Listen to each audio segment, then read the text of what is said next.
It is Walk 97.5, broadcasting live from the studio at the Paramount, brought to you by New York Cancer and Blood Specialist, Christina Kay with my birthday bud, Gavin DeGraw. How are you? I'm awesome. How are you doing? Great. Do you know this is our 10th interview together? Whether it's been the phone or here. It's 10? True. This is exactly 10. It's our 10th anniversary together. That's crazy. Where's our cake? Thanks, guys. When do we get a cake?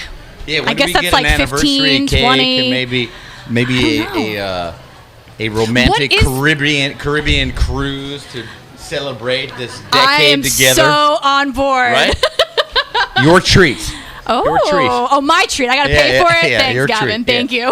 Yeah. It's also another big anniversary for you. Sweet 16 of I Don't Wanna Be. Is it really? Sweet 16. Who's counting? Did you guys watch One Tree Hill? Yes, that was the theme song. I kind of feel like that was a big moment for your career. It was. It opened the door for me. So, yeah.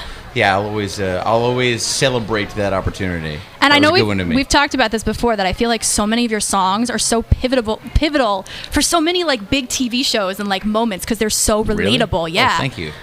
Appreciate that. I feel like I've been lucky in that regard. I feel like tomorrow 90210 comes back, and I feel like one of your songs should be on it. On which show? Beverly Hills 90210. You guys know it's coming back tomorrow? Is it really? How much? I didn't know that. How much would you love to see a Gavin DeGraw song on? Yes. Hey, I'd love to see that. I would love to see that. I don't really watch TV, but I would watch that. Yeah, well, I would watch. Would there be like a movie or a TV show that you would love to see your songs featured in? Is it too late for a Game of Thrones? I mean, they're pitching for another season, so I mean, we can get on board with really? That. Yeah. All right, perfect. Well, if they make a remake of Tombstone, I'd like to. What's Tombstone? Tombstone is my favorite movie. It's an old Western. I'm writing it down. Yeah, it's great. It's been remade and remade. So it could be remade again. Why not? It's almost time for a remake. Well, everything's remade these days. There's no like original ideas anymore. Well, even when you think you have an original idea, it's probably been done before. That's very true. You know what I mean? So you may as well go with the hits. Yeah. Do you feel that way with songwriting too? Once in a while. Yeah. Once in a while. I'm not sure if it's just me or if it's that sometimes the song just sounds like it's already been recorded by somebody else better than me. You know what I mean? I'm like, I think I've heard this one already. I'm not sure, though, so let me just put it out there, and I'll wait to get sued. I was going to say, how does that work? If you feel like the vibe of the song's been out there before, do you, like, Google it? Or how does that work? Yeah? I do. Sometimes songs remind me of other songs. Songs I've written will remind me of another tune. I'll look up the tune, and I'll just pray to God it's far enough away to not have to see you in court. You know what I mean? Yeah. Now, has an artist ever put out a song you're like, that's very similar to my vibe? Yeah, that's happened a couple of times. Really? Yeah, I just don't see the point in just hunting everybody down and trying to, beat them over the head with your attorney. Because that shows your character, too. You understand what it's like to be a musician. And I do. I get it. Yeah. I mean, I'm certainly not the Marvin Gaye estate and run around suing everybody who ever used the same chord as a song that was written 50 years ago. Yeah. So, I mean, as far as I'm concerned, they're just making Marvin look bad doing that. You know what I mean? Like they did that to Ed Sheeran. Yeah. They've done that to Robin Thicke and Pharrell. And, to be honest with you, I think it's more a reflection of not even understanding the fact that the musical community is basically just passing around ideas to each other from generation to generation. True. And Marvin did the same thing with artists from before him that they just haven't done the research to see who. Yeah. You know what I mean? It's true. And you end up in court with a bunch of folks who don't really have the music education to make that call. In my opinion, they're making the call anyway. It's an exercise in foolishness, in my opinion. So you just mentioned Ed Sheeran. His last album was all collaborations. Would you ever consider doing that? Because you've done some pretty cool collaborations. Collabs? In your career. Yeah, I'm definitely open to collabs. But this record I'm going to make now is I want to do it by myself. Are you working on one right now? Yeah, I'm working on it now. Yeah, I'm working on a record now, and it's kind of in the vein of almost like a 70s songwriter style record, almost like an Americana record. Seeger meets Tom Petty. Nice. Meets Springsteen type record.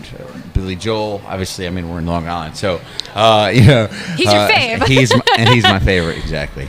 So I'm trying to write a record along the lines of those types of artists. Nice. And in this climate musically, I'm not sure what market that lands in, I guess. You know what I mean? It's hard to pick a category. But everything like retro is coming back now, hope so. I feel like that's perfect. I hope so. I mean, it's all retro to me because everybody's, in my opinion, you're playing music that's a reflection of the music that you grew up listening to anyway. You know what I mean? It's true. You're doing your best version of it. And that's what you dreamed of when you were a kid. Yeah. Exactly. So, when can we maybe expect the album? Man, probably not for about 6 months. Have you recorded anything yet, or is like the really early stages? Some of it I've recorded. Oh, okay. Yeah, some of it's been recorded. I think we're off to a good start. Would you be possibly throwing any of those songs on tonight? Probably not. No. I'm just pulling you. I mean, I'd like to play the songs, but I just kind of want to wait till everything's ready to go. Sure, absolutely. You know what I mean? Yeah, these are like your babies. Yeah. Exactly. Yeah. And so I'm afraid to, if I play something tonight and it doesn't go as well as I'd like it to, then there it is, permanently living on the interweb. That's true.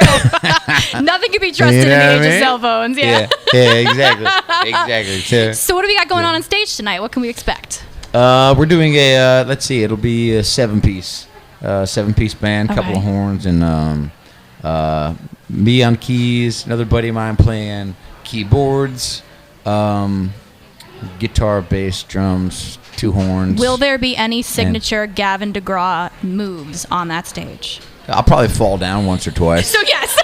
That is a signature move of mine. I don't know if you've seen that NHL game. You didn't do it on Dancing with the Stars, so I don't think you're going to do it on stage No, today. I hope not. Man, I hope not. Again, these boots don't have rubber soles, so you never know what's going to happen. Blame it on the boots. It's all good. I will. Don't worry. I have an excuse for everything. You're no stranger to this stage. How many times have you been here? I think this is 8 shows for us here. Yeah, 8 shows at the Paramount.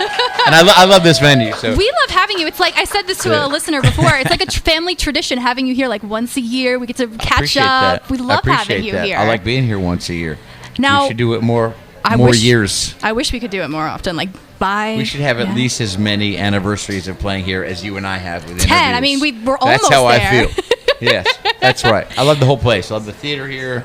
I love the speakeasy downstairs. Yeah, I love so the station. You guys are so good to me, really, honestly. Well, Thank you. You're so good to us, too. Hey, it's like a family. It really symbiotic is. relationship. Yes, exactly. I think that's what they call that. Really important. Something that I feel like is missing tonight. Where's your beautiful dog? Oh, man.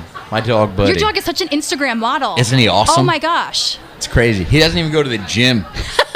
It's amazing. He makes it look easy. He has a great look for something that can't conduct a selfie. He's got the angle down. I just feel like every angle's good. No matter where I put the camera, he finds that automatic almost selfie angle where he looks best. He's got these really human eyes.